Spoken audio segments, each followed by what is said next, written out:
Bus காசு கரெக்டா 19 பைசா தான் அந்த இதுல இருந்து கிடைச்சது. என் ஒய்ஃப் கொடுத்தது. நான் வீட்டுக்கிட்ட இருந்து ஏறணும்னா என் ஃபேக்டரிக்கு 20 பைசா.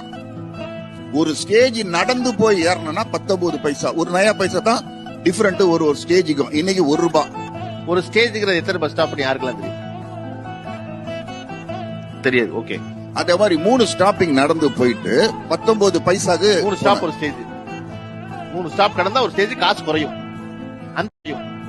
அந்த ஒரு பஸ் ஸ்டாப்ல மாறி ஏறினீங்கன்னா காசு குறையாது. கண்டக்டர் அதே டிக்கெட் தான் கிளிப்பாரு.